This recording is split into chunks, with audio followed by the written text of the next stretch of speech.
Hi, my name is James and welcome to King's Fine Woodworking. Today we have a pretty neat project. A viewer had written in and wanted to hire Cy to do a commission for them, and basically he left it open to her to do whatever she wanted to do, and so this is what she came up with. This is technically her first commission job. I wanted to make a mention about a sale that we have going on. A lot of you have seen us use our Thor's Hammer woodworking mallet in the shop. We make these out of different species from all over the world, and there's been a lot of interest. We've decided to put these things on sale for exactly half price, and they will all be signed and dated, and you can see they're all engraved with our logo, and basically the first 200 mallets that sell at this price, and it's our Christmas sale. There'll be a link to this in the description below. When the 200 are gone, the sale is over, but it's our way of saying thank you to everyone who's helped our channel grow to this point. She does have quite a bit of woodworking skills. She has been doing woodworking with us for many years, although there are still a few operations on a few machines that we don't let her do, and you'll see as we go along, some of those we're kind of helping her out a bit. The planer and jointer, though, she's pretty good with, and here she is planing down a piece of 8/4 quilted maple.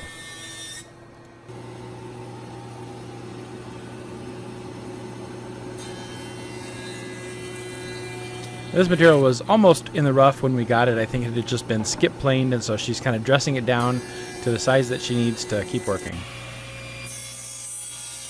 This is one of the tools, the table saw and rip cuts, that we typically don't let Cy do. So I'm cutting this for her here.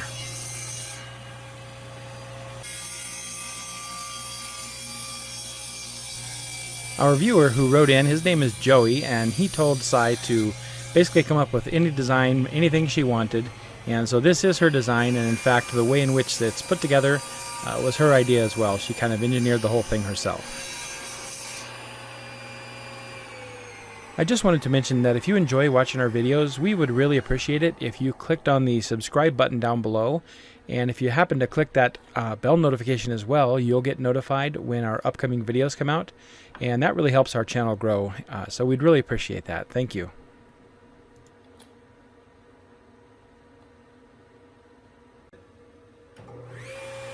It's actually a pretty logical build, and the way she came up with putting it together makes a lot of sense, and it's pretty straightforward to assemble something like this. If anybody out there is interested, Cy has also designed and created plans for this, and those will be available on the website. Yeah, and there's something else that might come as a surprise to many of you. In fact, every single plan that we have, that we've ever made and ever sold, Cy is the one who created them. She is an expert at SketchUp, Google SketchUp. She's been doing it, for probably almost 2 years now, and there's really nothing she can't do with that program. She's actually designed and created every plan we've ever had, so if you've ever bought one of our plans, it was her design.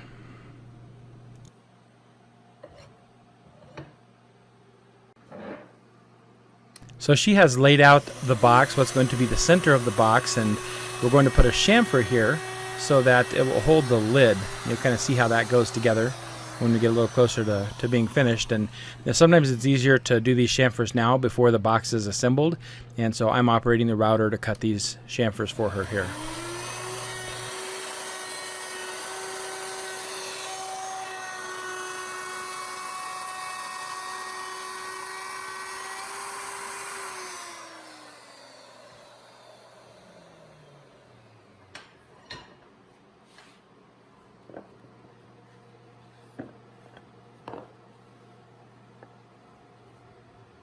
And there's kind of a rough layout of how it's going to go together.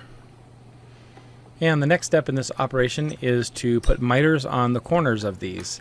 And we've got to space it a little bit off of the fence there, so we've taken a measurement to get it a specific distance off the fence. I've got the square in there to measure.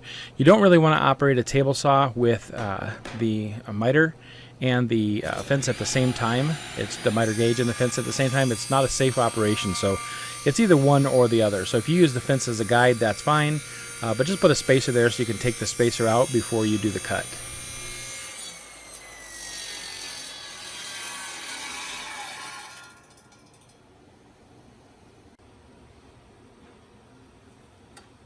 And we've got a little bit bigger spacer going on there for the other side.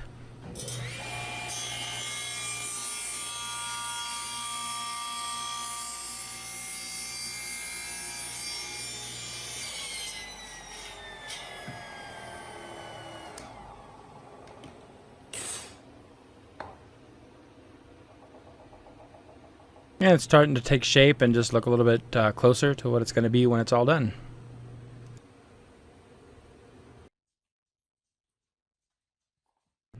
And so Sai is going to glue the box together. Whenever we set up and glue boxes together or glue any sort of a mitered structure, we always have the clamps pre-set up. So we kind of put the box together by hand first, fit them in the clamps, get them just right, and then expand the clamps out maybe 1/4 of an inch, then do our glue up. Then we can put the box back in place, and it fits perfectly this way. It's a lot easier than trying to finagle with the clamps while you've got glue all over the boards. And many of you may be wondering why Sai is not doing the voice narration for this, but she absolutely refused. She loves to build, likes being on camera, but refuses to do voice narration.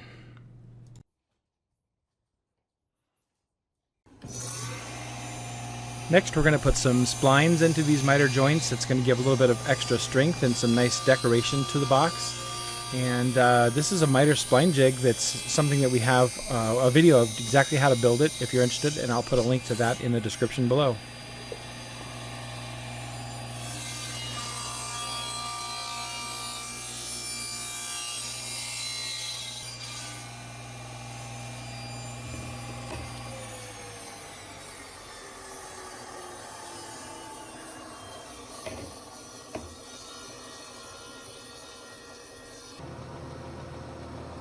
Next, we need to thin down some of this wood. This wood is Bolivian rosewood, by the way, and which is a beautiful, beautiful wood. We're going to thin this down here, and we're going to set this up, cut this for splines. So Sai has put this in place where it's going to go, and she's tracing it just a tiny bit bigger than the cutout itself so that we make sure we can get enough splines off of this board to get the whole thing done.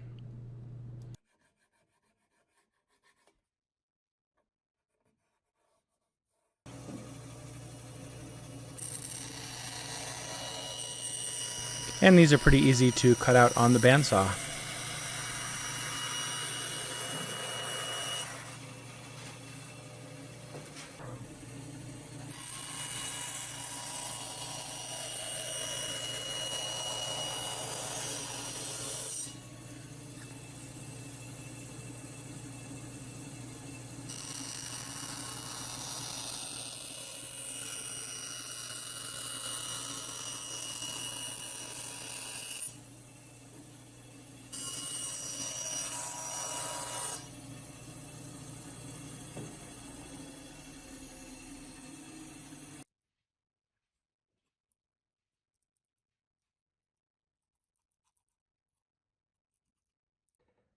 So she's making a proper mess here, gluing these things up and getting them in place. And it looks like we got a thumbs up there.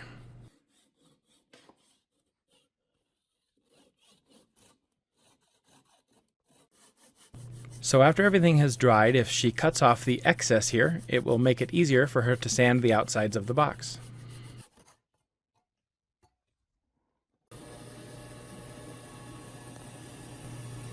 Now the interesting part. We have the bandsaw table tilted, and we are going to turn this box into the pyramid shape.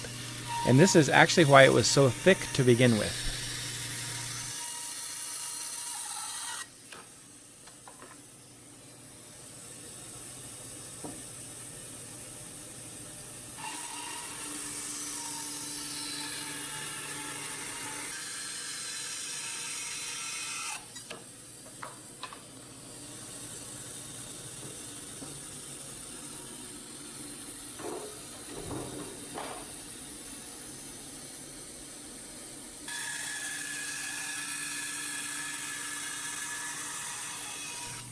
Now here, once the outside was all cut off, Sai got a good look at it and decided that the box was no longer proportioned the way she liked it. And she thought it was just going to be too tall. And it was really no problem at this point. We've got the table all set up at the correct angle. And so we just went ahead and cut about a 3/4 of an inch to an inch, somewhere in that range, off of the top of the box to try to put it back into a pleasing proportion that she liked.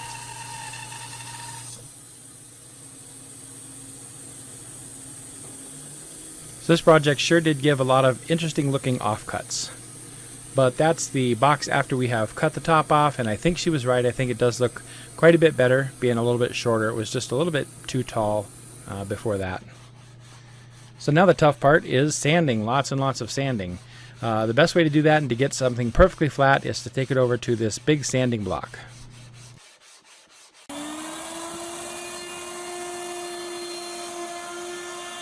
Now, if you remember the bevel that we put on the inside edge of the box at the beginning before we joined these up, we ended up cutting that off because we shortened the box, so now I've got to put that back on the box for her.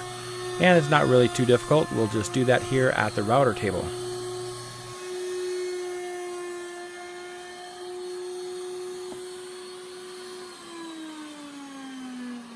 It does leave rounded corners though, so once that's done, we needed to take it over to the bench and use our chisel and get those corners back square again.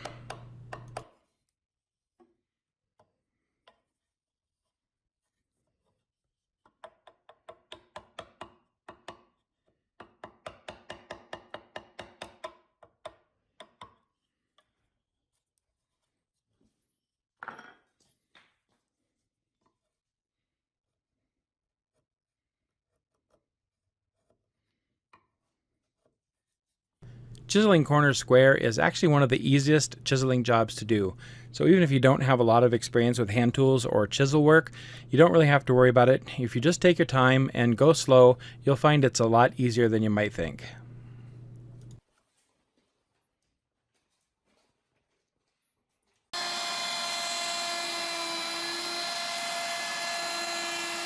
Here we are putting a recess in the bottom in order to hold the bottom panel.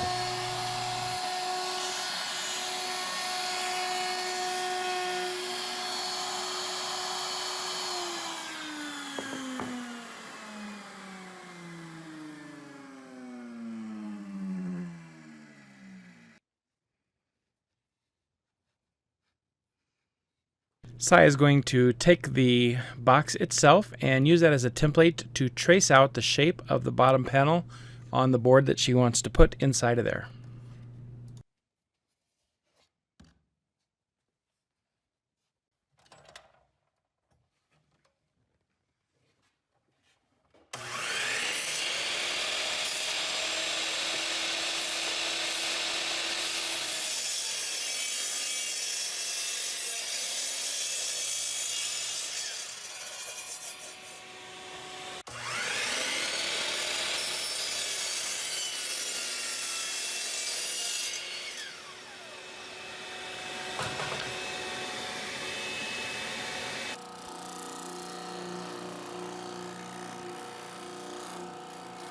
Once it's cut out close in size, then we can take it over to the disc sander and we can sand the edges round so that it fits inside of the box just right. In an operation like this, we usually do a series of sandings. We sand it, we check it, we sand it, we check it 3 or 4 times, and then after a few times it ends up fitting just right. Alternatively, of course, you could chisel these square as well, but sometimes the rounded corners look nice as well.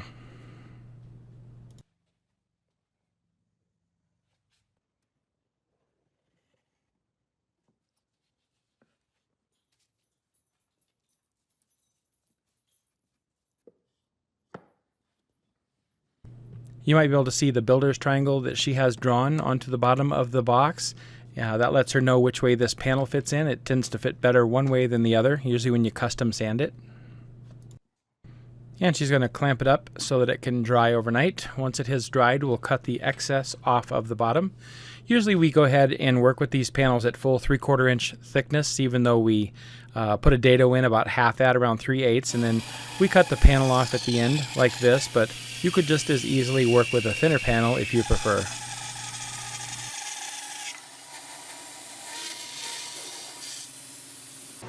And here's another piece of that Bolivian rosewood. It's a very beautiful wood. It's also pretty rare. It comes from South America, and another name for it is morado. That's why it has the letters M-O-R written on it there.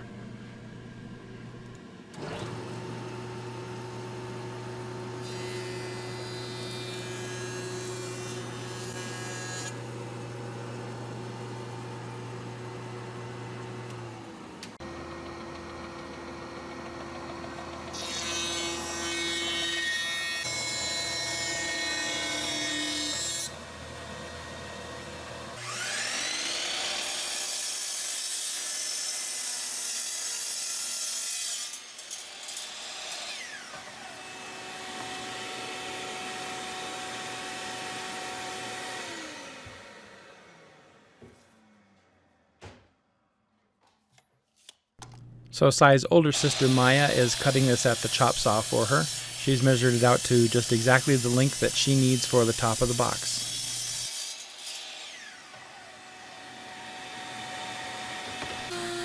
Then it's time to take it over to the router table and put the exact same chamfer in the top of this as we had in the top of the box, so they mesh together nicely.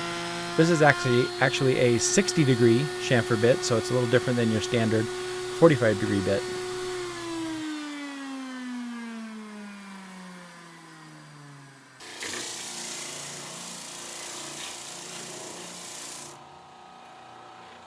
We tend to do a lot of our rough sanding at the disc sander. It kind of smooths surfaces out real fast, and then we'll finish off the sanding with our big sanding block.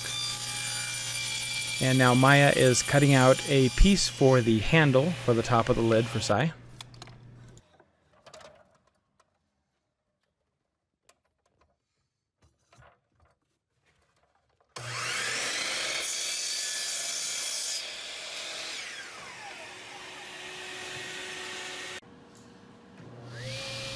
One more piece for the handle, and you might notice that our push stick that we made there is also made from Bolivian rosewood.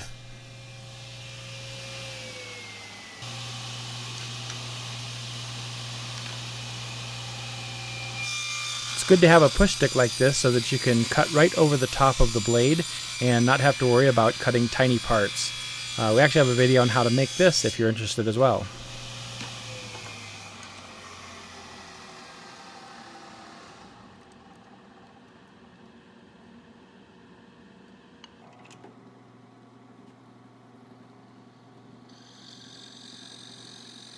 So the piece of Bolivian rosewood is going to be turned into a small dowel to go inside of this handle, and the first step here would be to drill a hole in the top of this handle portion. It's best to drill this hole while the handle is square, and then after that we can go ahead and cut the handle down or put the bevels on it that we want to have on it.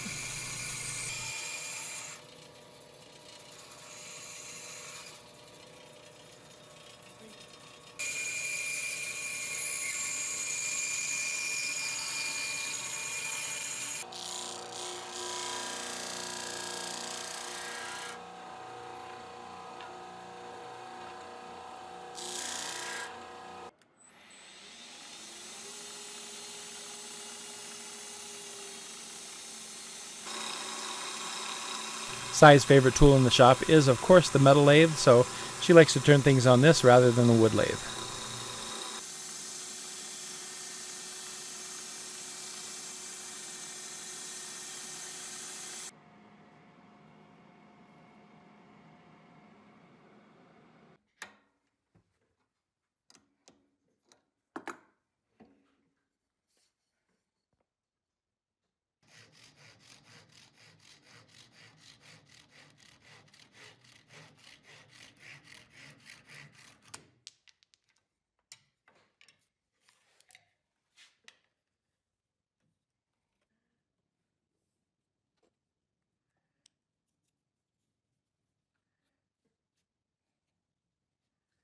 And this is an idea of how this handle is going to go together on top of the lid.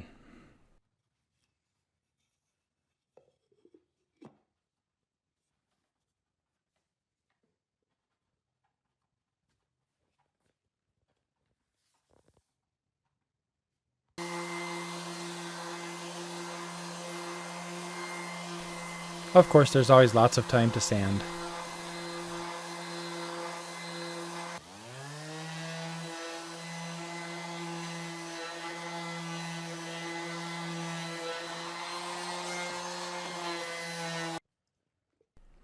After machine sanding, we usually follow up with 320 grit by hand or on a foam block like this.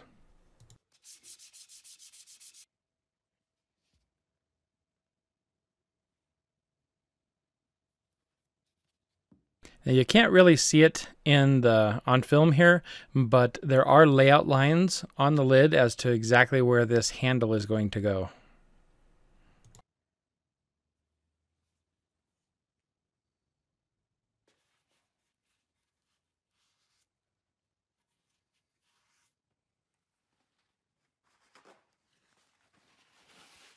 And we usually like to clean off the excess glue with a damp rag, and we can even follow that up with a dry cloth if need be. And next they're going to go ahead and fit the dowel into place.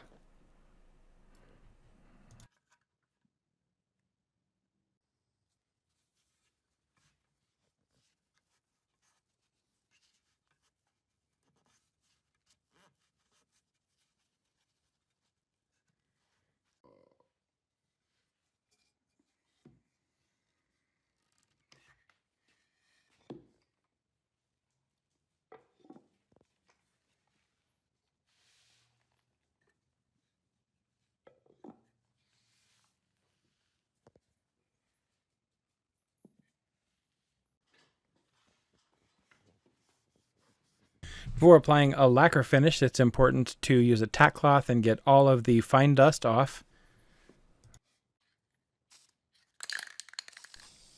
And I wasn't in the shop at the time when they were finishing this, so Maya and Sai weren't paying much attention, and they decided to go ahead and just spray this all over the table saw. Luckily, our stuff is all heavily waxed, and so it doesn't really make much difference, but typically we like to put down a paper or something first before we do the lacquer finish.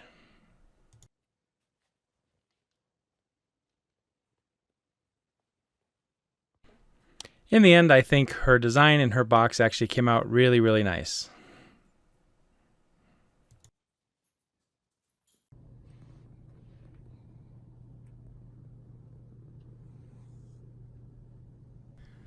After 4 coats of lacquer, she sanded the whole box down to 1500 grit.